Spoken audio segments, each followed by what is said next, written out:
Sir Chennakesava Reddy cinema ఇప్పటికీ కూడా ఆ పెద్ద బాలకృష్ణ గారి గెటప్ కానీ ఆ డైలాగులు కానీ మణిశర్మ గారి మ్యూజిక్ కానీ కొంచెం మాస్ ఎలివేషన్స్కి కానీ చాలామంది ఫ్యాన్స్ ఉంటారు. బట్ ఆ సినిమాలో అప్పట్లో అనిపించింది ఏంటంటే ఫస్ట్ హాఫ్ విపరీతంగా ఉంటుంది గ్రాఫ్, సెకండ్ హాఫ్ డౌన్ అవుతుంది. చాలామంది ఏమంటారంటే ఇంద్రా సినిమాకి పోటీగా తీయాలని చెప్పి అదే రిలీజ్ చేయాలని చెప్పి తొందరపడి చుట్టేసి చేయడం వల్ల సెకండ్ హాఫ్ అనుకున్నంతగా రాలేదు. చుట్టేయడం అనేది జరగలేదు, 100% చుట్టేయలేదు. బాగా గ్రాండ్గానే బాగా చేసాం. మీరు చెప్పినప్పుడు సెకండ్ హాఫ్లో కొన్ని ప్రాబ్లమ్స్ ఉన్నాయి, అవి రెక్టిఫై చేసుకునే టైం లేదు. యాక్చువల్గా మేము సంక్రాంతి రిలీజ్కి వెళ్దాం అనుకున్నాం, ఇవన్నీ రెక్టిఫై చేసి రిలీజ్ చేద్దాం అనుకున్నాం. అప్పటికి ఇంకో సాంగ్ కూడా ఫినిష్ అవ్వాలి, సినిమా రిలీజ్ అయినా ఇంకో షార్ట్ షూటింగ్ చేయాల్సి వచ్చింది.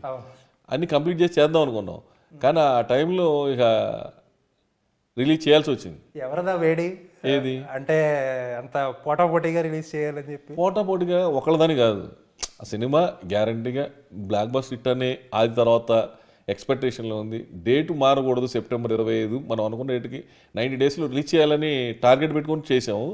కొంచెం కానీ టైం తీసుకొని సంక్రాంతి రిలీజ్ చేస్తుంటే ఆ ఇండస్ట్రీ రికార్డులు అప్పుడే చాలా పెద్దవి వచ్చాయి. మనం అప్పుడు రెక్టిఫై చేసేవాళ్ళం, రెక్టిఫై చేసే ఛాన్స్ కూడా ఉంది. నేను తర్వాత కూడా సినిమా రిలీజ్ అయినాక ఒక 6 నెలల తర్వాత కూడా అన్ని ప్రింట్లు తెప్పించేసుకొని మళ్ళీ రెక్టిఫై చేసి షూటింగ్ చేసి చేద్దామని ఒక ఐడియా వచ్చింది నాకు. ఆ తర్వాత మళ్ళీ చేసి మళ్ళీ రిలీజ్ చేద్దామని కూడా అనుకున్నా. ఇక కొన్ని కారణాల వల్ల మళ్ళీ అవి జరగలేదు. జరుగుంటే బాగుండేది అనిపించింది. ఎందుకంటే ఒక తమిళ సినిమా చెన్నైలో రిలీజ్ అయింది. అప్పట్లో రిలీజ్ అయినాక అది 3 డేస్కే జనాలు లేక చుట్టేశారు. చుట్టేసినాక ఒక డిస్ట్రిబ్యూటర్ చూసి కొనుక్కొని రిలీజ్ అయిన ఫ్లాప్ అయిన సినిమాని ఒక 4 వీక్స్ తర్వాత ప్రమోషన్ చేసి రిలీజ్ చేశాడు. బ్లాక్ బస్ హిట్ అయింది.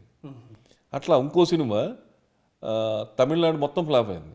ఒక ఏరియాలో మాత్రం 100 డేస్ 4 షోస్ హౌస్ఫుల్. ఆ డైరెక్టర్ ప్రొడ్యూసర్ ఏం జరిగింది, ఇక్కడేమో ఫ్లాప్ అక్కడ ఎందుకు హిట్ అయిందని అక్కడికి వెళ్ళి చూశారు సినిమాని. చూసినాక అసలు టోటల్గా వీళ్ళు తీసిన సినిమా వేరు, ఆ ఆపరేటర్ చూసి చూసి చూసి దాన్ని ఆర్డర్ మార్చాడు. మారిస్తే వాళ్ళు వచ్చేప్పుడు ఆ ఆర్డర్ పట్టుకొచ్చి ఆ ప్రింట్ తీసుకొచ్చి ఇక్కడ మళ్ళీ రిలీజ్ చేసి మళ్ళీ హిట్ అయింది. అవకాశం ఉంది, అలాగా రెక్టిఫై చేద్దామని అనుకున్నా. మనకు సహకరించలేదు ఎవరు, సహకరించుంటే పెద్ద హీరోగా కుదిరేది అంటారు. అది అలా ఎందుకు కుదరదు అంటే చూస్తా ఆల్రెడీ జనాల కళ్ళల్లో పడిపోద్ది. ఏం పర్లేదండి, మళ్ళీ చేయొచ్చు. రెక్టిఫై చేసి ఒక 20 రోజులు షూటింగ్ చేసి రెక్టిఫై చేసి గ్యారంటీకి మళ్ళీ హిట్ అయింది, ఛాన్స్ ఉంది. మీరు ఆ టైంలో వెంకటేష్ గారితో కానీ లేకపోతే రవితేజ గారితో రెండు సినిమాలు తీశారు. 2 రీమేక్ సినిమాలు చేయడానికి కారణం ఏంటి? స్ట్రైట్ సినిమాలు చేస్తే ఇంకా బెటర్ రిజల్ట్ వచ్చేదేమో. ఆ టైం కుదిరింది. అవి కూడా తమిళనాడులో కానీ అక్కడ కానీ కన్నడలో బ్లాక్ హిట్ సినిమాలే. మన దగ్గర కూడా రెవెన్యూ సైడ్గా సేఫ్ సినిమాలే. ఒక ఆటోగ్రాఫ్ తప్ప శంభో శివశంభో, బాడీగార్డు, నాగవల్లి సేఫ్ ప్రాజెక్టులు. అప్పుడు ఇంత మరి పండక్కి 2 సినిమాలే వచ్చినాయి, బాడీగార్డును బిజినెస్ మ్యాన్. ఆ నాగవల్లి సోలో సినిమా. అప్పుడు ఇంత పోటీ లేదు. అప్పుడు హీరో సినిమా వస్తుందంటే జాగ్రత్తగా కాంబినేషను ప్లస్ క్రేజీ ప్రాజెక్టులు. నాగవల్లి క్రేజీ ప్రాజెక్ట్, అనుష్క అప్పుడు మంచిగా ఉంది, అందుకని క్రేజీ ప్రాజెక్ట్ అది. సార్ ఇది మీరు ఎంతమంది హీరోలతో సినిమా చేసి మెగా ఫ్యామిలీతో సినిమా చేయలేదు. బాలకృష్ణ గారి ప్రొడ్యూసర్ అని ముద్రపడడం వల్ల ఛాన్స్ మిస్ అయ్యారా? అలాంటిది ఏం లేదు, కుదరలేదు. మన దగ్గర సబ్జెక్ట్ లేకపోవడం. అక్కడ దాకా వెళ్ళిందా? ఏది చర్చల దాకా చెయ్యాలని ఒక దాకా వెళ్ళింది. కందిరికి తర్వాత వాసుని తీసుకొని రామచంద్ర గారితో చేయాలని చిరంజీవి గారిని కలిశాను, కథ చెప్పించాను. ఆ టైంలో ఆయన నచ్చలేదు, నచ్చుంటే చేసేవాళ్ళం మేము. కంది తర్వాత కలవటం జరిగింది. ఏంటి రభస కథ అయినది?